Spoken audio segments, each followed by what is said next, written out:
तुला सांगायचंच राहिलं, ती अपर्णा तुला संजीवनी वहिनी साहेब म्हणत होती. संजीवनी वहिनी साहेब? मग तुम्ही सांगायचं की तिला वहिनी साहेब वगैरे काही म्हणू नकोस म्हणावं. मी कशाला सांगू? ते तुझं तूच सांग. मी काय तुमच्या दोघींमध्ये पडणार नाही. ती म्हणत होती तुमची जोडी साक्षात शंकर पार्वती सारखी आहे. त्या अपर्णानं लयच इम्प्रेस केलंय ना तुम्हाला? असं कसं? ती का स्वतःहून इम्प्रेस करेल मला? पर ते जाऊ दे. आज चिमणीने मला फ्लाइंग किस दिलाय. हा? म्हणजे तुम्ही चिमणीशी बोललात? ते पण एकटेच? हो मग आमच्या दोघात तिसरं कशाला कोण हवंय? हा, इतके दिवस होतच की तुमचं तुमचं. आले का मी तेव्हा मध्ये? माझी चिमणी आणि मी चिमणीचा बस. काना मागून आली आणि तिकट झाली. बरं दाजी काय म्हणले? हे म्या अगं तो साजिरीताईंना काही करूच देत नाही म्हणे. बाळाचा सगळं शुशुविहार तोच करतो. दाजी ना तिला सारखं गंध पावडर करत असतात. तिच्याकडे बघितलं की असं वाटतं आत्ताच तिला पावडर मधनं बुचकळून आणलीये. आणि जर चिडवलं ना तर म्हणतात माझी मिस वर्ल्ड आहे म्हणून. आहेच ती miss world, miss universe. Sanju ती आता उठून बसायला लागली. तुला माहिती ती आज मला काका म्हणाली. तुम्हाला शक्यच नाही. असं कसं? मावशी म्हणण्याच्या आधी काका कशी म्हणाल ती? तुला प्रूफ बघायचंय? थांब तुला प्रूफ दाखवतो.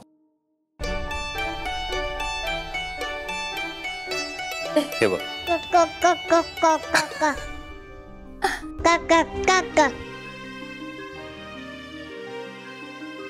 संजू काका म्हणणारी आली, बाबा म्हणणारी हवी.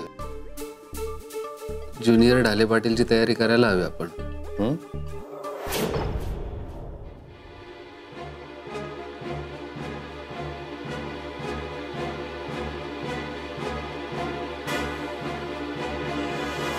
तुमच्या पोटात रडरडाचं बाळ आहे.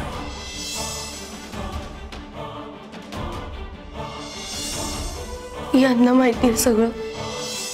नाही मग मला यांच्याशी बोललं पाहिजे. ऐका संजीवनी.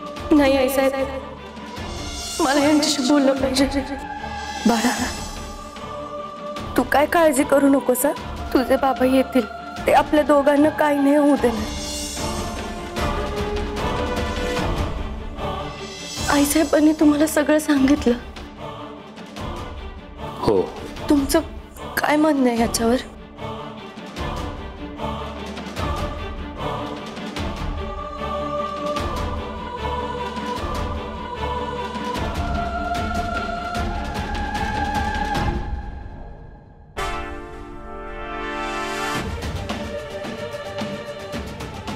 माझंही तेच म्हणणं आहे जे आईसाहेबांचं आहे.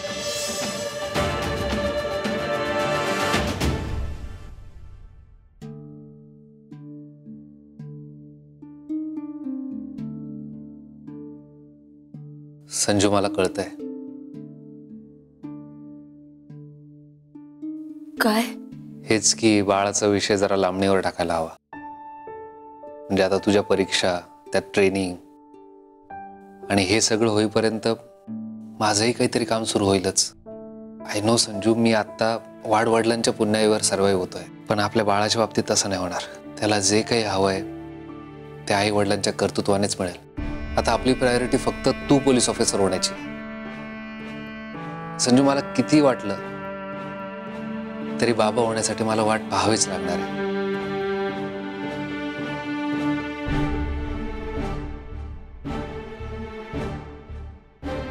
संजू काय झालंय?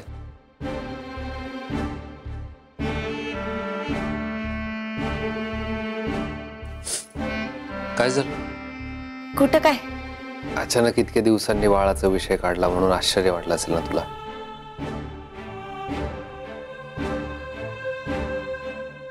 मलाही बाळाची खूप ओढ आहे. पण नको, इतक्यात नको पडायला आपण त्यात. आता नाही पडायचं. पण तुमच्या सांगण्यानं मी आपलं बाळ पाडलं ना. तुम्ही विसरलात का काय?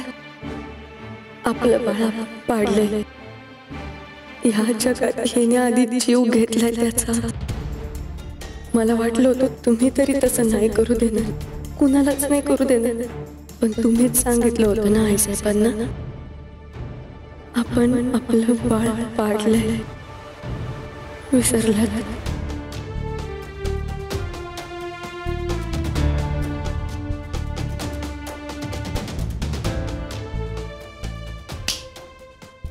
कुठं हरवलीस? मी जरा आलेच.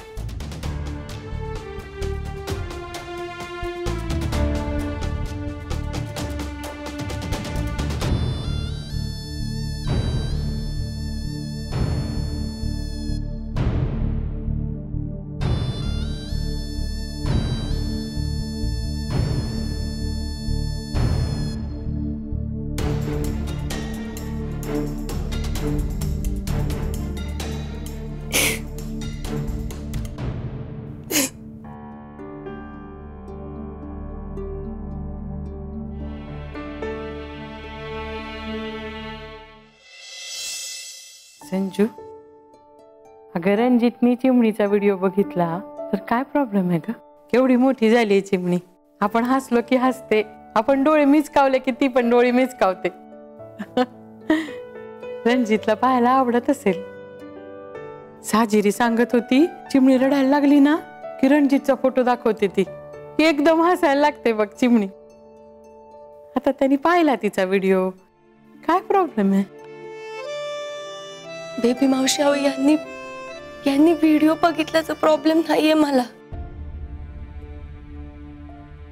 हे माझ्याशी काल बाळाबद्दल बोलत होते. त्यांच्या मनात बाळाबद्दल किती ओढ आहे दिसत होतं त्यांच्या चेहऱ्यावर. बेबी मावशी, अहो हा तोच माणूस आहे ज्याने आमचं बाळ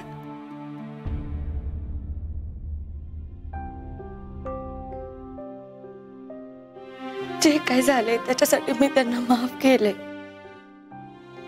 पण ते असं वागतायत जसं काही घडलंच नाही. संजीवनींचा निर्णय रणजितरावांना त्याबद्दल काही माहिती नाही. आता एक लक्षात ठेवायचं, ज्या क्षणी तुम्ही या विषयावर रणजितशी बोलायला जाल त्या क्षणी आम्ही आमचं आयुष्य संपवू. तुला काय म्हणायचंय ते काय मला कळत नसेल. तुझ्यापेक्षा 40 पावसाळे जास्त बघितलेत मी. जे झालं ते झालं. दुर्लक्ष करता आलं पाहिजे बघ. हे अवघड आहे, पण नाताच्या तब्येतीसाठी हे केलंच पाहिजे. इतक्या प्रयत्नांनी आपण इतके पुढे आलोय, मग आता मागे वळून कशाला पाहायचं? जुन्या गोष्टी विसरून जायच्या, आता त्याचा नाही विचार करायचा. विचार नाही करायचा म्हणल्यावर डोक्यात विचार यायचं थांबतात थोडी. मान्य आहे मला संजू, पण एक लक्षात घे, नाण्याची दुसरी बाजू पण बघायची असते की नाही. हे बघ, तुला बाळ असतं तर तू ग्रॅज्युएट झाली असती का? आणि तुला बाळ होणार होतं तेव्हा तू 18 वर्षाची नव्हतीस, हेही सत्य आहे ना. बाळ होईपर्यंत झाले असते किंवा 18ची.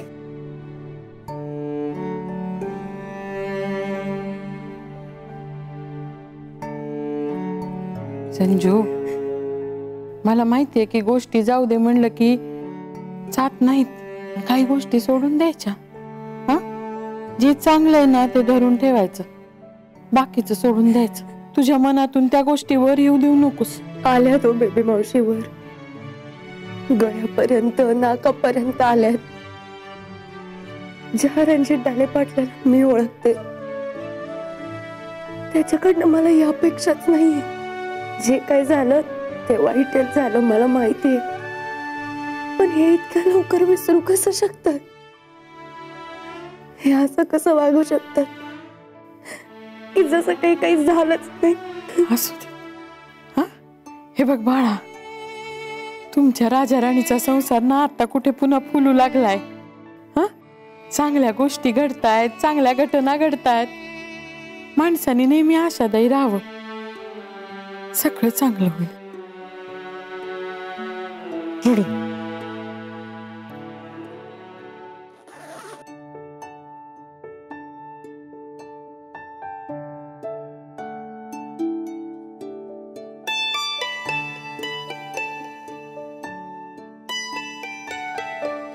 अहो हे काय करताय तुम्ही?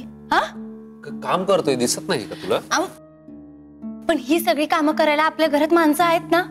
सर्वेश दादा आहेत, मिलिंद दादा आहेत, केशव दादा आहेत आणि कुणी नसलं ना तर स्वतः मी आहे आणि मी एकदम खमकी आहे. आणि इकडं 1 मिनिट संजू, तू आता ही कामं नाही करायची आहेस. पण मग हे तुमचं पण काम नाहीये. आता हे कोणी सांगितलं? हे बघ संजू, ही कामं स्त्रियांची, ही पुरुषांची, ही मालकाची, ही नोकराची, ही जी मांडणी आहे ना तीच मला मुळात पटत नाही. हे तुलाही चांगलं माहिती आहे. आणि आपलं काम करण्यात कसली आली लाज? आपलंच घर आहे. मला माहितीये, पण मी तुम्हाला हे काम करताना नाही बघू शकत. साहजिक आहे. हे बघ, आधी माझ्यावर तालुक्याची जबाबदारी होती, त्यामुळे ही असली कामं करायला वेळ नाही मिळायचा मला. बरं ते जाऊ दे, मला सांग तू कुठं होतीस? मी ते बेबे मावशींसोबत होते. अच्छा, आता कळलं आम्हाला. म्हणून एक माणूस ढाब्यावर येणं झालाय होय, आम्हाला फोन करणं झालाय. राजा राणीमध्ये दिलजमाई झालेली दिसते. चांगलंय.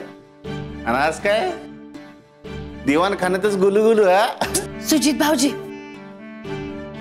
चालू दे तुमचं, मी काय डिस्टर्ब करत नाही, येतो मी. जो खुद प्यार में होते वो दूसरे के प्यार पे ताना नहीं कसते सुजित.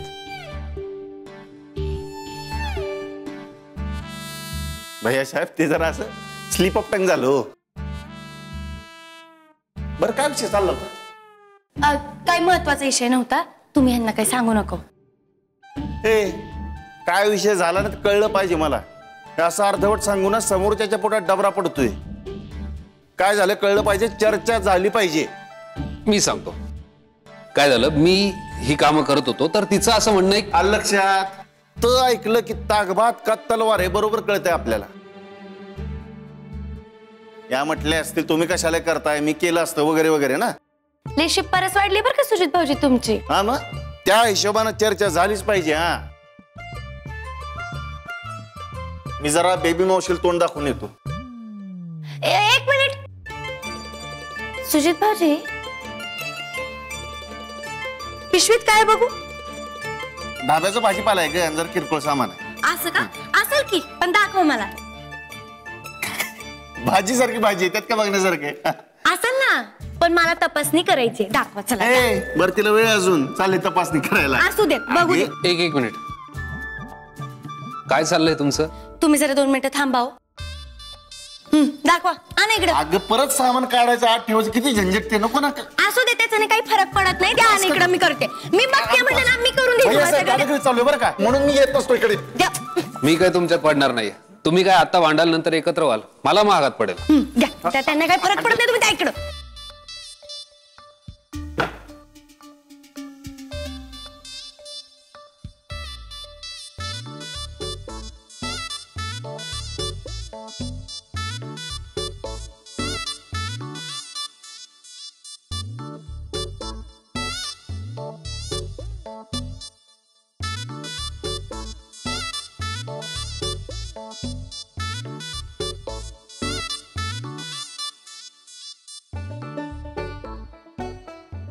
झालं समाधान झालं.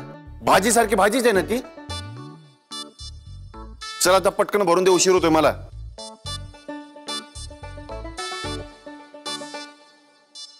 एक मिनिट.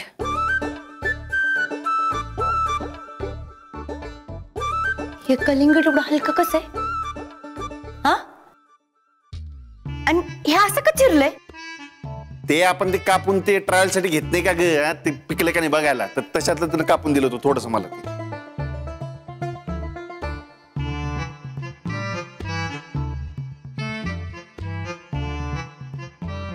घ्या.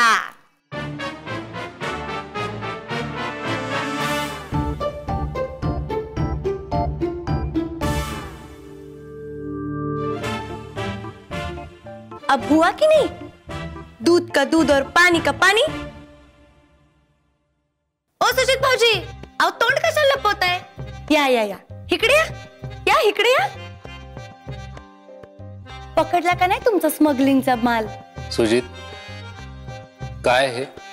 काय नाही, नेहमीच आहे ह्यांचं. मी एवढा बेबी मावशींकडनं डाएट बिएट करून घेते, त्यांना एवढं चालायला लावते आणि त्यांच्या कॅलरीज बंद करते आणि नंतर येऊन बघते तर ह्यांच्यामुळे त्या सगळ्यात जे असते ते असतात.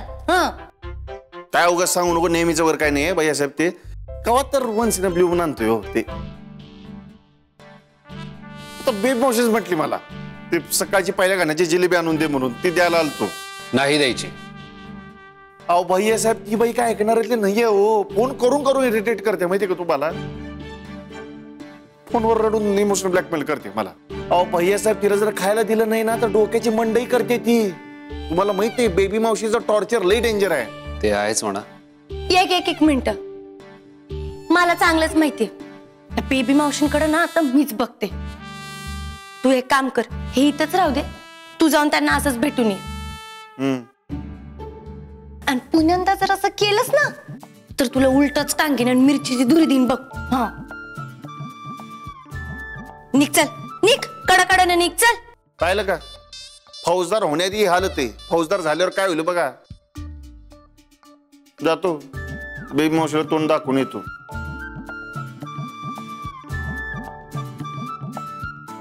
वा संजू, इम्प्रेसिव्ह. कमाल केलीस तू.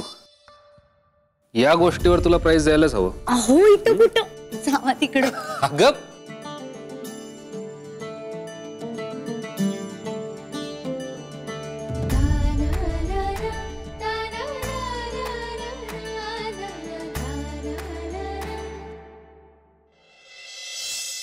सुजित भाऊजींच्या ढाब्यावरची A1 जिलेबी. संजू थांब. का हो, तुम्हाला पण पाहिजे जिलेबी? बघू. पोलीस ऑफिसर व्हायचंय ना तुला? जिलब्या वडे भजी हे कशाला आणत असतेस? अक्कल हुशारी दिली देवाने, पण फिजिकल एंड्युरन्स हाही भाग असतो ट्रेनिंगचा. तेव्हा हे सगळं बंद. फिजिकल एंड्युरन्स अजिबात हात लावायचं नाही जिलेबीला. अहो असं काय करताय, एवढीशी तर ती जिलेबी तोंडात टाकली की मीठ दिशेने विरघळतीये. आणि कसं असतं, गोड खाल्लं ना की बुद्धी अजून चालाक होती बघा. आणि एवढीशी जिलेबी खाल्ल्यानं माझ्या त्या एंड्युरन्सला काही नाही फरक पडणार. द्या, आणा इकडं. अजिबात हात लावायचं नाही. उद्यापासून. कल करे सो आज कर, आज करे सो अभि. सो आजपासून तुझं डाएट सुरू आणि उद्यापासून ट्रेनिंग. पहाटे 5ला उठायचं आणि धावायला जायचं. काय बोलताय तुम्ही? पहाटे 5 वाजता? अहो पहाटे 5 वाजता तर मी माझ्या स्वप्नात धावत असते. Very good. सो आता स्वप्न सत्यात उतरवायची वेळ आली आहे. पहाटे 5ला उठायचं, धावायला जायचं आणि आता झोपायचं. नाही, पहाटे लवकर उठायला मला आता झोपता यायला पाहिजे ना. चावटपणा नकोय संजू. उद्यापासून फिजिकल ट्रेनिंग आहे, त्यामुळे हे अबड चबड खाणं बंद. आओ असं काय करताय? आता उद्यापासून आपल्याला सगळं करायचं की नाही? मग माझ्या आयुष्यातली एक शेवटची जिलेबी मला खाऊ द्या ना. तू पोलीस ऑफिसर झाली ना, मी माझ्या हाताने तुला भरवेन अख्खी जिलेबी. सो आता गुड नाईट. आओ आओ माझी जिलेबी.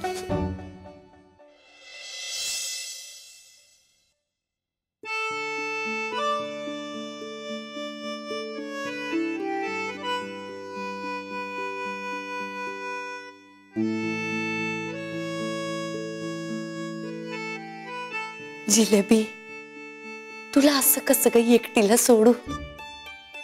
सुजित भाऊजींच्या ढाब्यावरची जिलेबी आहेस तू. आणि तुला तर माहितीये मी केवढी मोठी फॅन आहे तुझी. आलेच.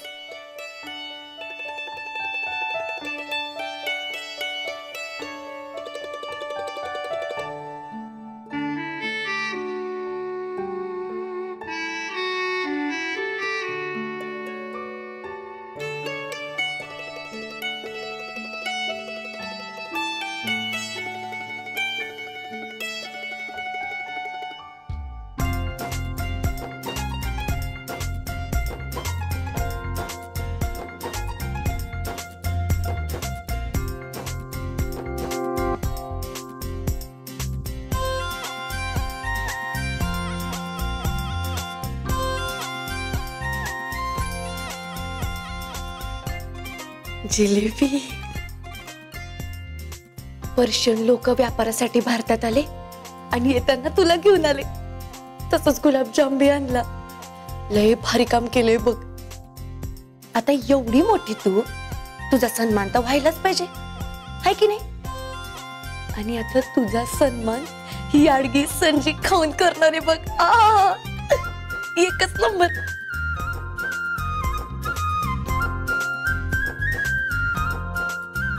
पण अहो सॉरी, नाही म्हणजे तुम्ही मला सांगितलं, पण मी उद्यापासून डाएट करीन. हा, त्याचं काय आहे, एकतर मला जिलेबी बद्दल एवढा अभ्यास आहे आणि त्यात ही जिलेबी सुजाच्या ढाब्यावरनं आलेली आहे. मग मी हिला असंच कसं सोडून देऊ? हिला खाल्लं तर गेलं पाहिजेच की नाही.